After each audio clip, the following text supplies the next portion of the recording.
Hey everyone, Ashley here, and welcome to my review of Beast, the new action thriller starring Idris Elba as a father trying to protect his family when they find themselves hunted by a massive rogue lion during a trip to South Africa. Now, before I get into the review, a few things. If you like this video, please consider subscribing to the channel by clicking on the subscribe button. I'd really appreciate it. Also hit that notification button so you don't miss any of the videos I'm posting. Okay, time for the review.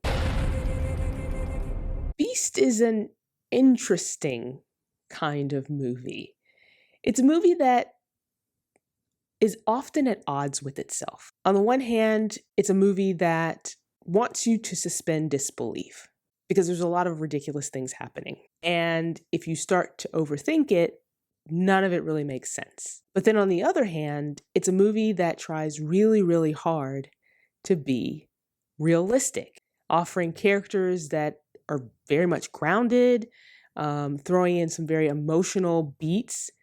But often those two things don't quite mesh. And so what you end up getting is this silly, ridiculous, yet entertaining sort of movie. Beast has a very predictable plot. It has ridiculous dialogue. And it also has this big old scary monster right in the center of it. In this case, the vengeful lion who is out for blood. It's just basically this old-fashioned B-movie. And the only thing I think it does a really good job with is building tension. There are so many moments in this movie that will make you feel anxious, kind of have you on the edge of your seat. And this is accomplished in a few different ways. One way, the director does a really great job of putting the audience in the middle of the action. And so the characters are put in these really extreme situations and face a lot of close calls. And so putting the audience in the middle of that makes the audience feel like they're dealing with those situations as well. Another way this film creates tension is with the lion. And this lion is bloodthirsty, out for revenge, takes no prisoners. And so using that character to create fear is really effective.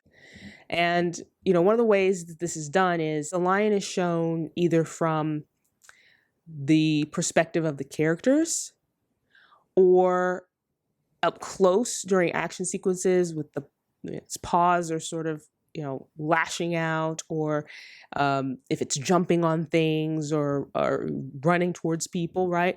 Or even if the lion is shown sort of in the background and the character doesn't see the lion, but the audience does. So it kind of signals to you that something's about to happen. And I will say Idris Elba does a really good job with his performance. Now, he can't quite sell the dialogue in this movie, but he's absolutely believable as this grieving father who's trying to bond with his daughters during this trip that goes horribly, horribly wrong.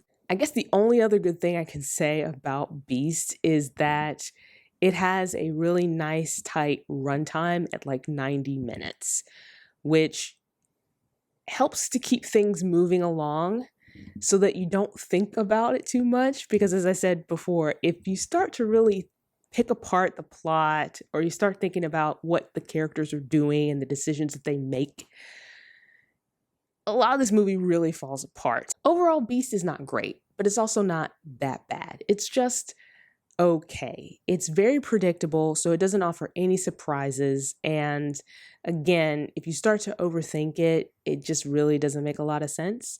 But if you're willing to just kind of go with the flow, the movie can be pretty entertaining. So that's my review on Beast. If you've had a chance to see the movie and you want to share your thoughts, you can do so in the comment section below. While you're here, like this video, hit the thumbs up button, and don't forget to subscribe to see more videos like this.